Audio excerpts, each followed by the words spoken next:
Ladies and gentlemen, may I present Libby and Len Traubman.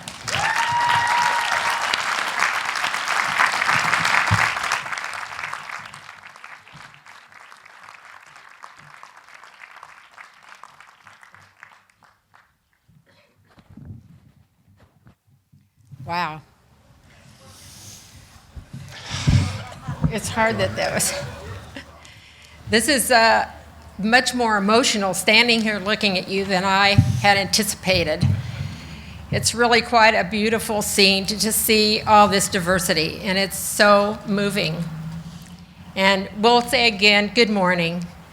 And as we look at it, all of you, and we see so many happy faces, we know why. It's because you have worked so hard to earn this day. And I have a feeling you wouldn't mind giving yourselves yet again another cheer.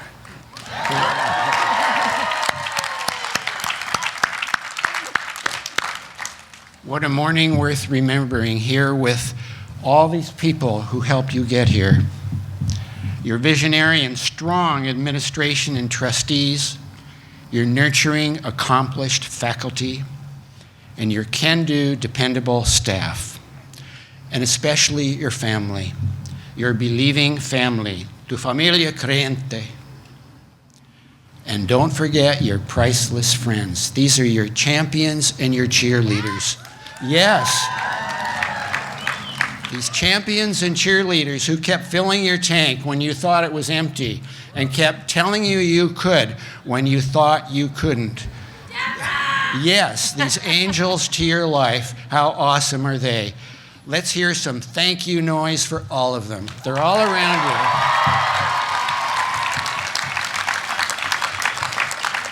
And let's always remember that none of us grows up or excels or even survives alone. Beginning inside our homes and across our neighborhoods, our campuses, America, and around planet Earth, we need each other. We live this life together. Today, Len and I are thrilled to share with you memories of our 50-year adventure together. Like your life, and your lives, like our lives, will be full of surprises. As carefully as you plan, many unexpected, unsolicited opportunities will come to you to fulfill yourselves and to help other people too. We suggest jumping into adventures of service, even as unpaid volunteers. But parents, don't stress. We also strongly support real jobs and financial responsibility. As we share some of our stories of change, some adventures and some surprises, be thinking about how you might harness some of your talents and time and imagination and heart to help other people and create the better world that you dream of and is possible. I was born in 1940 into a large traditional Presbyterian family in Indianapolis, Indiana. My parents celebrated 67 years of marriage, and their commitment inspired me. I also had a very straight-laced Presbyterian grandmother who forbade any of her 5 children from dating anyone who was Jewish, Catholic, a person of color. So my whole childhood, as I was growing up, I was admonished with, Libby, what would people think? So my immigrant great-grandparents, Silberstein, were the first Jewish couple to settle in Duluth in northern Minnesota, where I was born before World War II and before the Holocaust.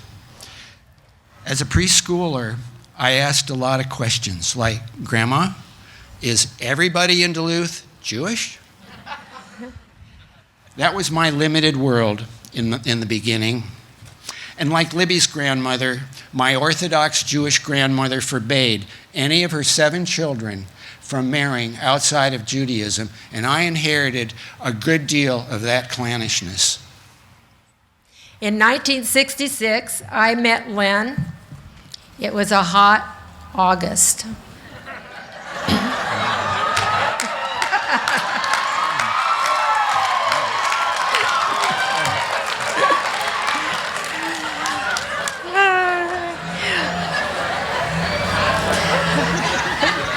Our families met and got to know each other, and old stereotypes began to disappear, and love triumphed.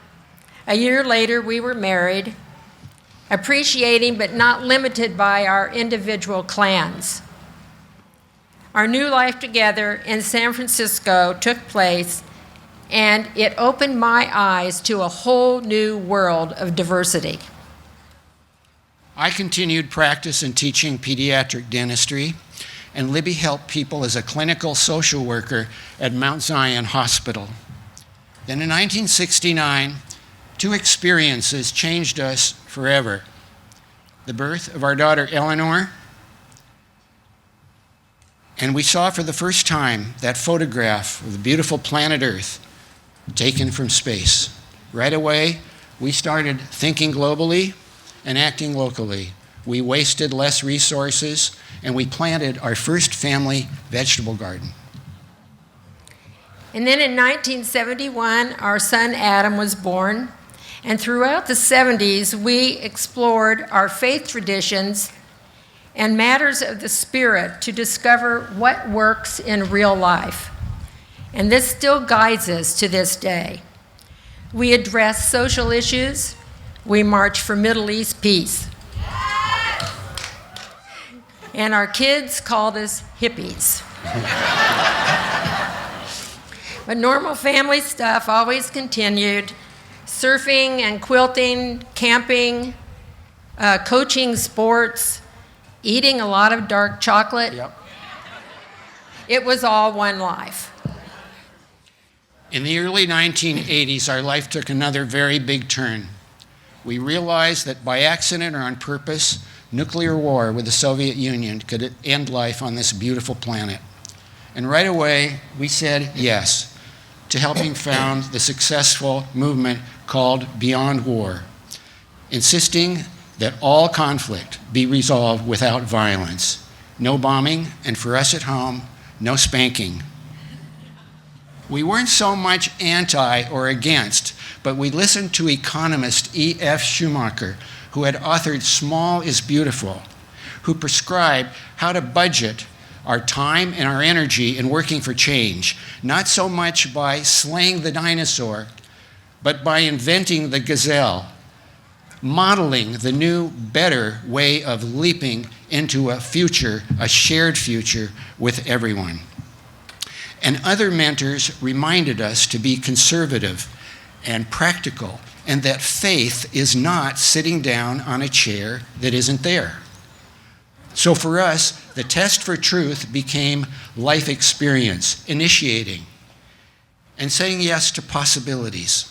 And some of them were risky and a little scary. For example, in the midst of the Cold War, we said yes to flying with the American Physicians for Social Responsibility into enemy territory, the Soviet Union. And for 3 weeks in 1984, we listened very carefully as the Russians shared with us their personal life stories. We experienced their equal humanity, and we realized forever that an enemy is one whose story you have not heard. We returned home inspired and alive, not poisoned, not kidnapped, not having been thrown in prison as our parents had greatly feared. We learned that conflict resolution begins by first knowing the other human being. Who are you? Tell me your story. And this kept on working when we brought together Armenians and Azerbaijanis, blacks and whites here in San Mateo, and then in 1991, the Israelis and Palestinians. So following those Soviet American successes, Palestinian and Israeli citizen leaders did ask if we would host and facilitate them here in California. For them, meeting in the Holy Land was forbidden. It was illegal. So in July 1991, Beyond War and Stanford partnered to host their conference in the Redwoods, right over the hill above Santa Cruz. Those brave Palestinians and Israelis forged the first ever signed agreement. and it was called Framework for a Public Peace Process. And it clarified forever that there are some things that only governments can do, like negotiating binding agreements. But there are other things that only we citizens can and must do, and that is changing human relationships, as you've heard earlier today. Libby and I had increased inspiration, and we flew with them back to the Middle East to help them announce their declaration in Jerusalem. Again, acting locally, 25 years ago, we convened in our home the first Jewish-Palestinian Living Room Dialogue. And now, even more meetings.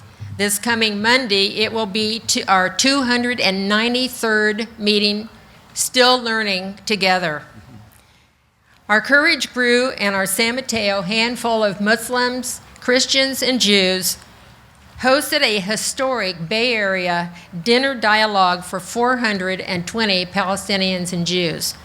I want you to try to imagine seeing a room of 42 tables of the most anxious, nervous adversaries coming together, most for the very first time. It was electric, and it made the headlines, and it also inspired a lot of new encounters everywhere. So in those mid-1990s, Elie Wiesel reminded us that people become the stories they hear and the stories they tell. In those early days of the World Wide Web, we fashioned a simple family website to help make visible all the human successes in relationship building, to balance the flood of human failures reported by the traditional news media. You know, if it bleeds, it leads. So future journalists and writers and filmmakers, we urge you to consider your choice of story. How about for you, if it succeeds, it leads? And enter the 21st century. And after the terrible shock of 9/11, we were overwhelmed with requests to help begin and mentor dozens of new dialogues across North America. And news networks and journalists looking desperately for signs of hope found our little website. And dialogue became headlines. We never sought them, but they all came into the living room right over the hill here. CNN World News, MSNBC, Voice of America, NPR, all of them. And suddenly, this locally begun, citizen-driven public peace process became the hard news. And we had entered the citizens' century now. And your Notre Dame campus was a big part of that unexpected history. We'll never forget, right over here in Kuvali 6 classroom, Professor Miriam Zimmerman's senior communication seminar of a dozen willing students modeled for the first time a new way of sharing personal stories with a quality of listening that heals people and heals relationships. And to this day, increasingly, that model here from NDNU is used all over the world, from American neighborhoods to African tribal reconciliation. And the next year in your Ralston Hall, yeah, give them a hand.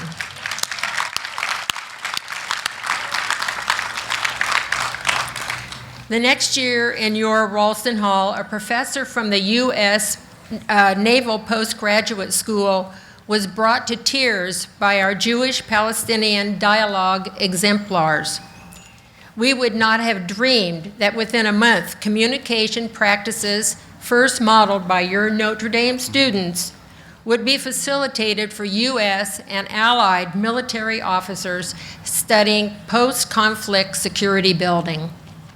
And those combat commanders were passionate that such human communication be used to prevent war in the first place.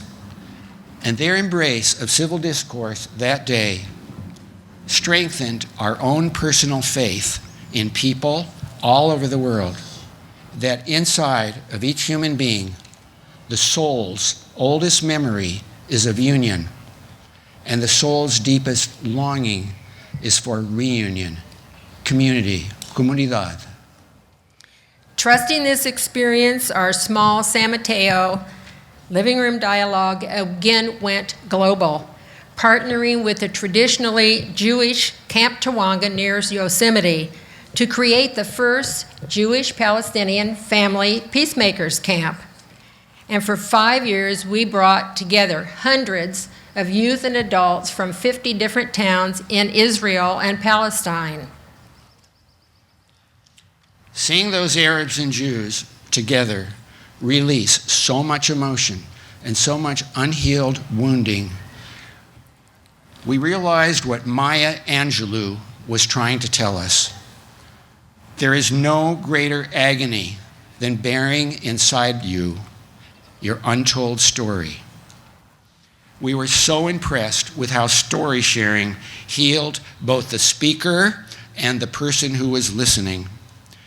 And surprisingly, we realized this amazing paradox that the first step, the entry point to life beyond war, is not to harm or humiliate, but to dignify even your enemy.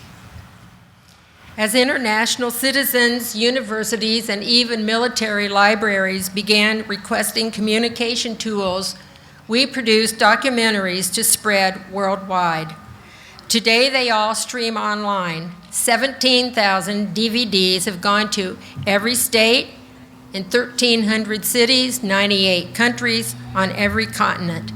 And through the magic of the internet, we continue to mentor dialogue partners around the world. In 2010, we got another life-changing phone call. Hello, this is Emmanuel Ivorgba, and I am calling you from West Africa. We've seen your films, and we need this here in Nigeria. Would you come here to help us? Malaria, Africa, kidnapping in the midst of war? Len and I looked at each other and said, why go? And then after further pondering, okay, why not? And we called Emmanuel the next day and we said, we'll do it, we will come. And very soon after getting all the shots, we flew to facilitate 200 brave Muslims and Christians in youth interfaith dialogue on the high plateau of central Nigeria. We learned from them that the biggest killer in West Africa is not HIV/AIDS, but it was HRV, Human Relationship Deficiency Virus.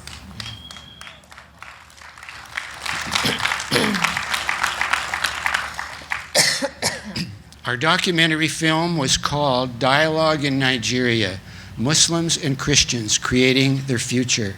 And it was requested from all over the world, and it was dispersed throughout Nigeria by the US State Department. And today, African facilitators use those practices to heal tribal wars, and importantly, very importantly, to get to know and to destigmatize African men, women, and children with disabilities and include them in community life as they should be. Fast forward to 2017, post-election, San Mateo County. Right now, when citizens are increasingly feeling like strangers in our own land, this January, we reserved the Martin Luther King Jr. Community Center, and 115 very diverse men and women filled the room for crossing lines in San Mateo, sharing stories, creating community. Ages 18 to 85, from many faiths, traditions, and neighborhoods. They packed the hall and experienced what most never do in our whole lifetime: being given voices and ears, being heard and hearing with a new quality of listening to learn, listening to everyone. Okay, let's conclude.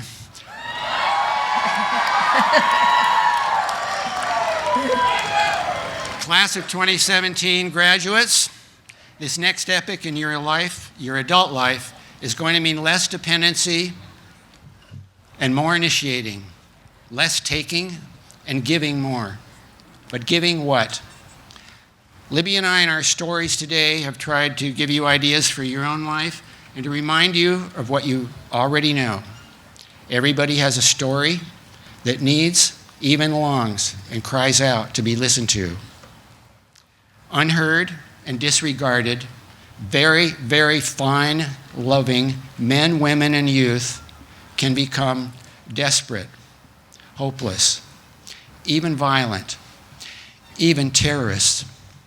This is preventable and it is curable by you if you today will make a decision to become a great listener. Because as the first one in the room to listen, you have the power. You have the power to change. You have the power to change the relationships. Just days ago, Pope Francis said in a very surprising TED Talk that the only future worth building includes everyone. The only future worth building includes everyone. 50 years of marriage and meeting people has shown us that the indigenous traditions have had it right. And all the basic religions have had it right. We are one, totally interconnected, interrelated with all people and with Earth herself. There is no individual survival. So Abraham, Sarah, and the Hebrews had it right.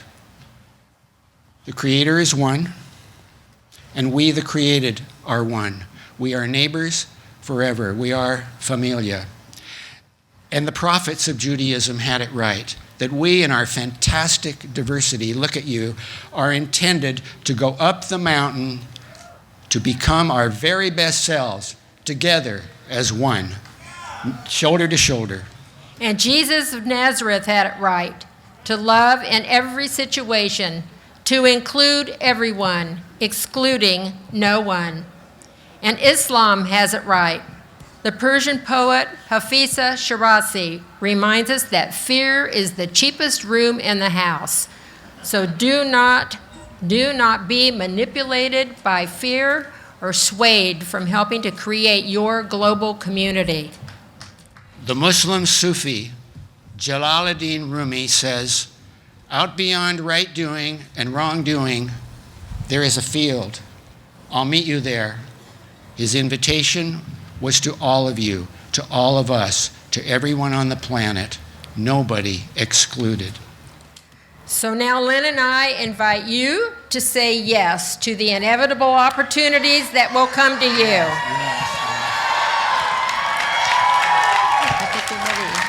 Yes, to dedicate yourselves to helping to bring people together.